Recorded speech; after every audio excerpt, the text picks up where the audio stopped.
Welcome to the Budapest Speed Shop. Today it's a special day.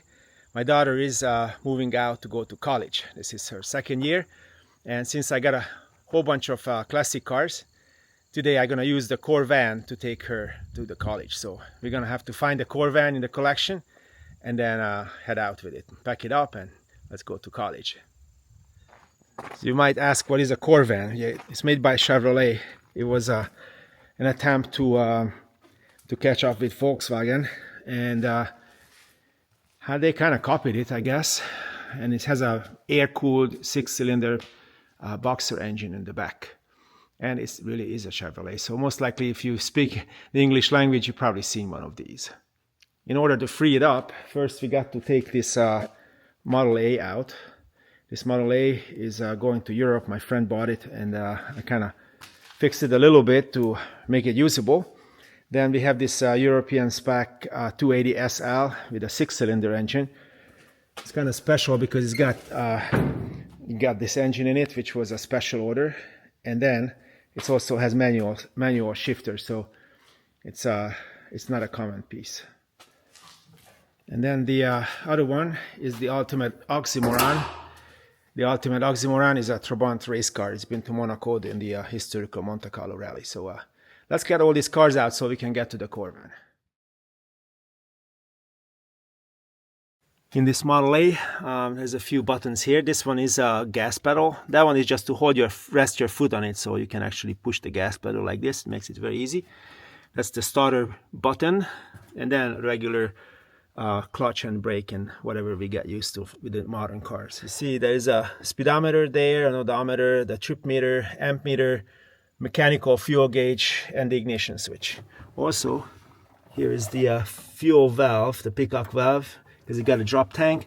Here is the choke, which doesn't need much, and then you can adjust the main valve with this, so you can actually make that nozzle go closer or further from the main jet. You can adjust the mixture while you're driving.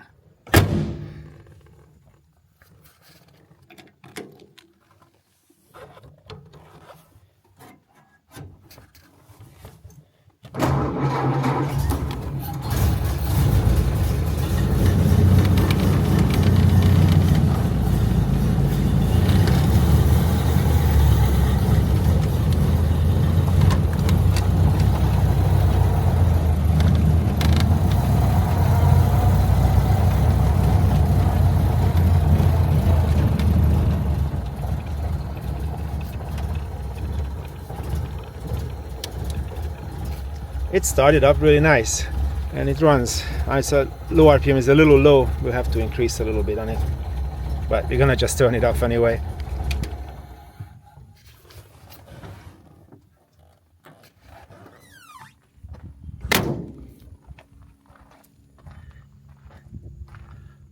All right, let's go get the next one.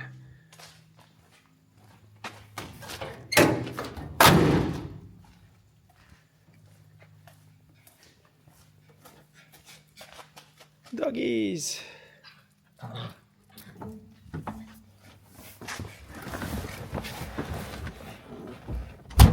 No, this car is not an AMG. It's just a steering wheel. I think it's an aftermarket something. I'm not even sure AMG made that.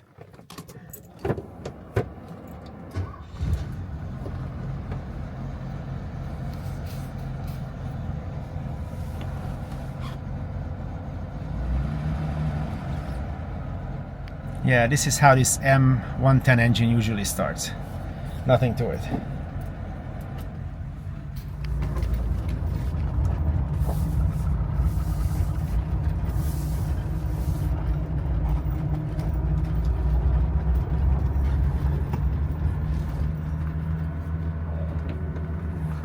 This is the radio in it. It looks pretty cool, but for some reason it's broken, so I need to find another one for it.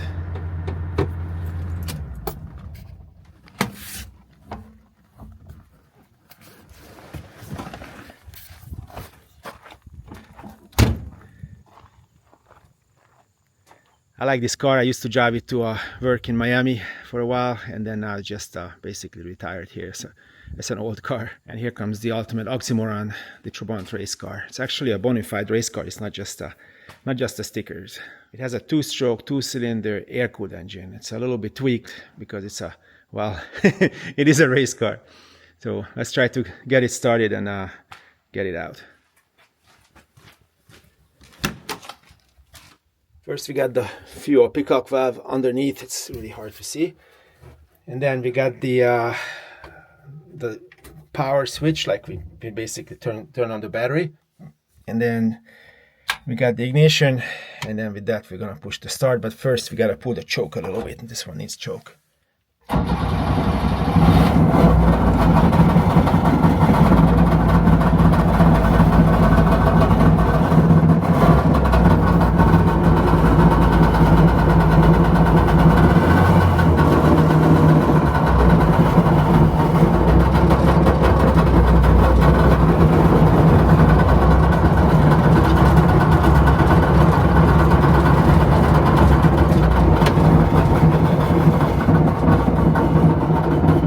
Normally the Chubbies don't have the RPM gauge, but this one has one.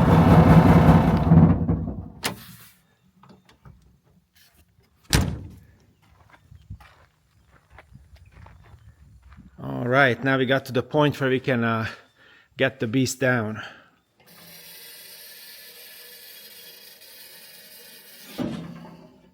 '63 Corvan. Let's see how it starts. Very nice bench seat, a cute steering wheel, very cute dash. I just love this thing. And then there is a whole bunch of space for my daughter to put her stuff for college.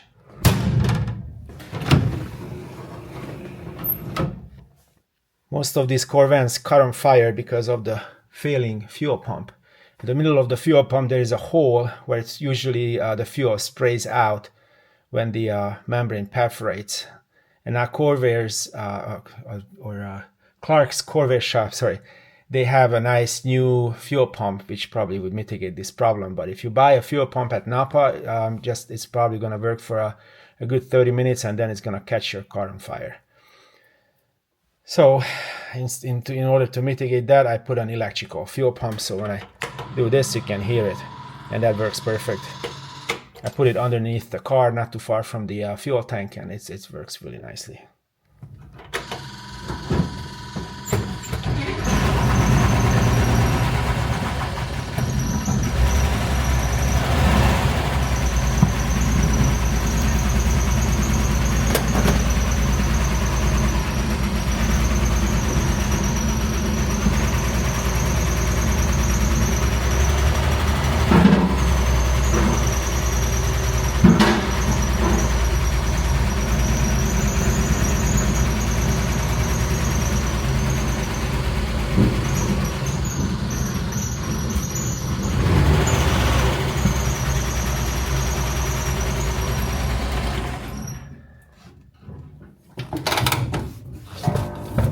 Yeah, with this one I didn't park over there because I need to wash the thing. So we're gonna roll up all the windows and she's gonna get a bath. This van was sitting in a barn for 35 years. If you like to see the journey, what I took to bring it back to life, please look at it.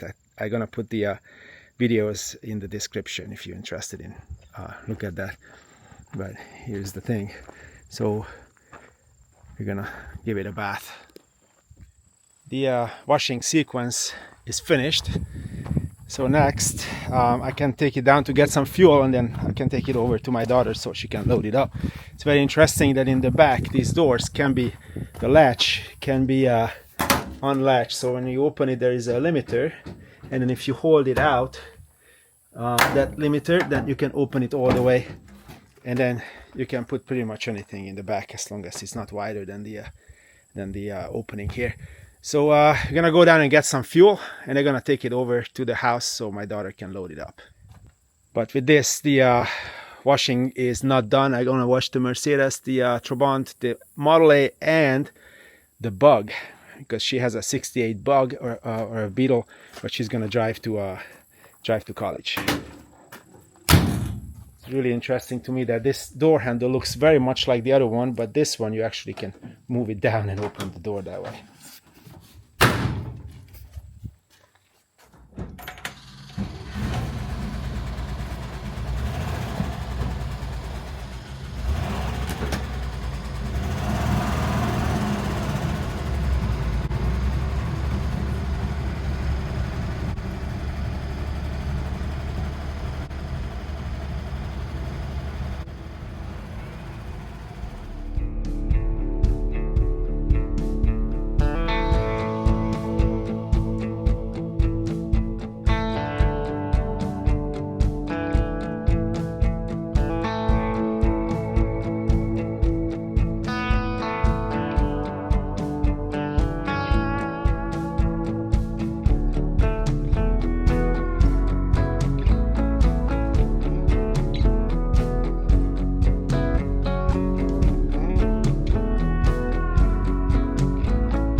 This is a nice vintage pump. I really like this place. And then you got to activate it with this lever. You don't have to prepay. Everybody knows everyone. Nobody's gonna run away with it. And then the Corvan is getting filled.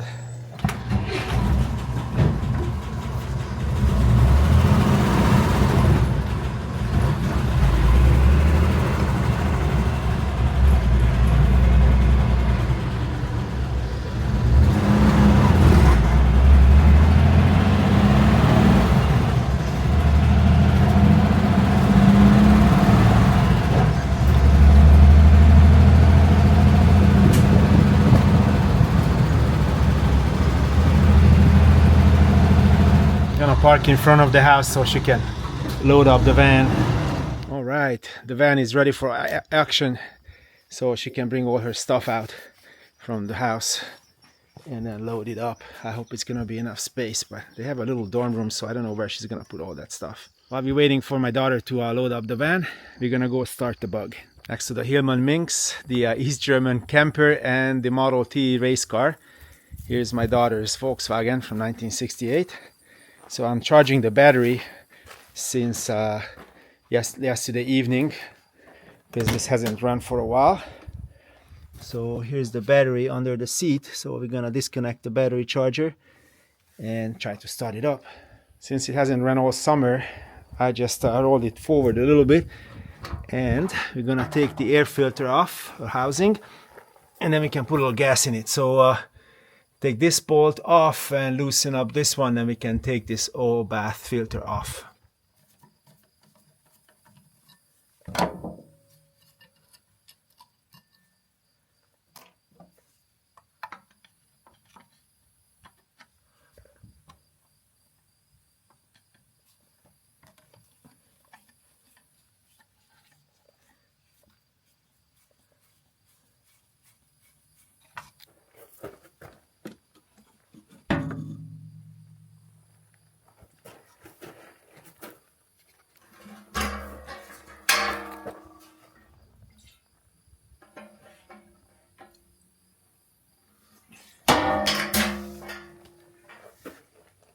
All right, now that we got some fuel, let's try to start it up, see what happens.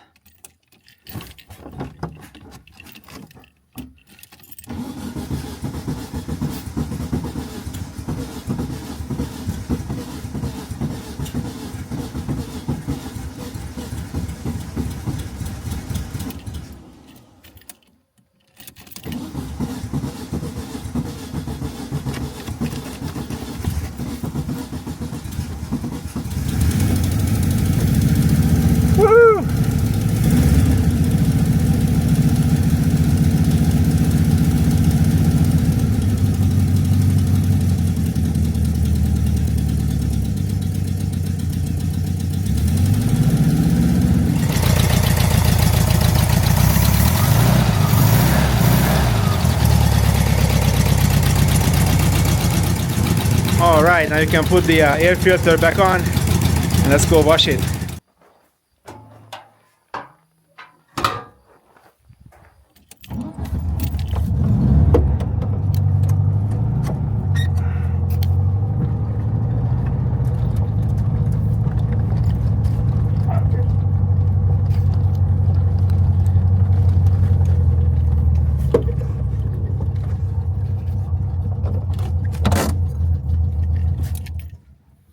We inherited it from my father-in-law's second wife, and it went to my daughter, so she's the one who's using this car. So I'm gonna wash it and then we're gonna go and fuel it up. I'll wash the car, it looks great. And then now I'm working on this hinge. It was really hard to open this side door, and it was barely moving when I opened it. I had to actually force it open.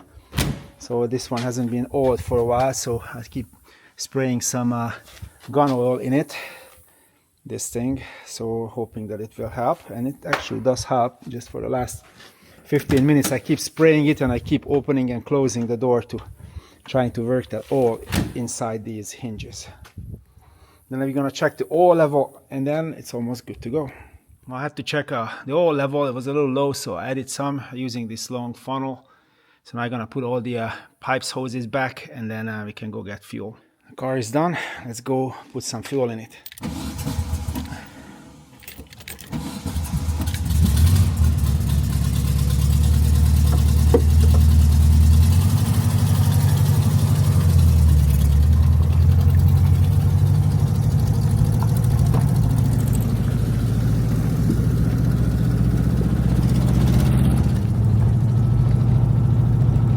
Tesla, come.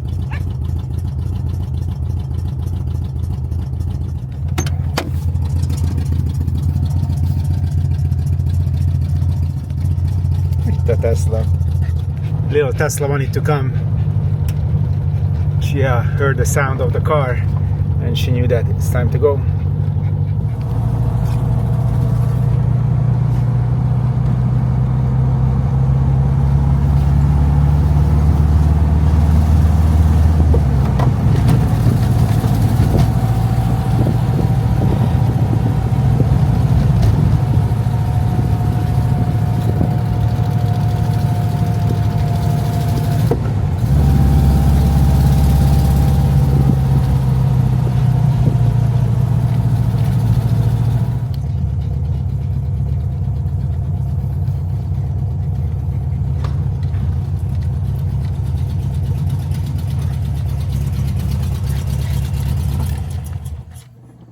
Seems like the air-cooled gang is ready for action. So just let's see, how did she load up that Corvan?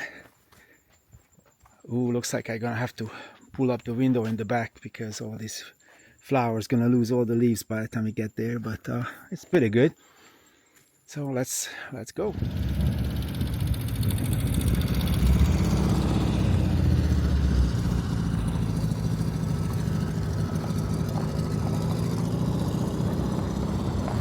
Now that this van is fully loaded, well, almost fully, it's become really quiet. So I think I need to work on the sound installation a little bit better. But my daughter Anja just took off. I don't even know where she's at anymore. Hopefully we'll find each other at the university. Well, we are broken down. That fan belt came off again. So see what can we do. So how are we gonna get to it? My son was asking. Well, we gotta unpack. Well, let's see. The AutoZone belt. Well, it's in several pieces. So I guess we are not going anywhere with this.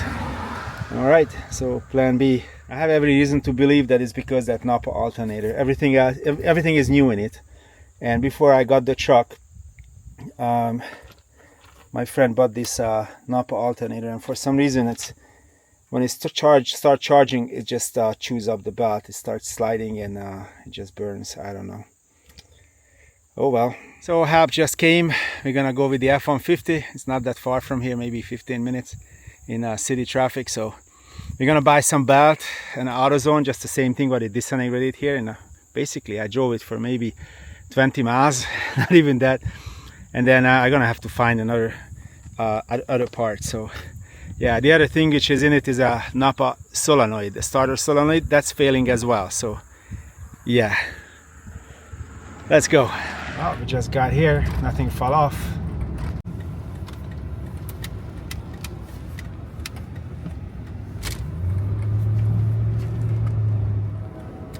Well, there are other parents here too who are unpacking. We got less and less stuff. One thing for sure, if I would live in a dorm, I would not have that much stuff, for sure. Well, here's the University of Transylvania. It's funny because my ancestors are from there, and I just was there last summer. Well, let's go inside.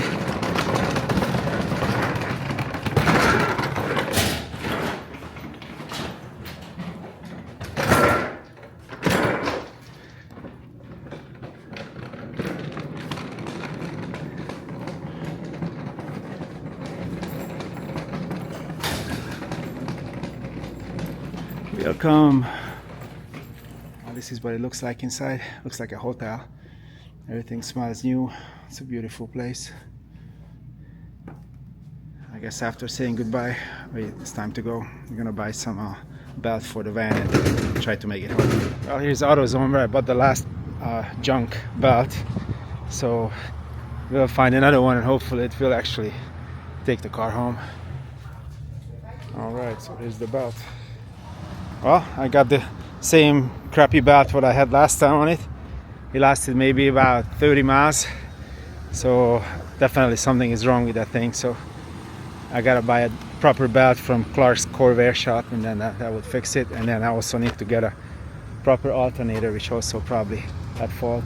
I hope the family finished shopping at Aldi, and I really hope that van is still there where we left it, but I don't think it would start even. Well, the van is still here. Let's throw this belt on it. It's super easy, just gotta go around here, twist it, and it should be right on. Yep, it's on. Let's hope it's gonna make it until we get home.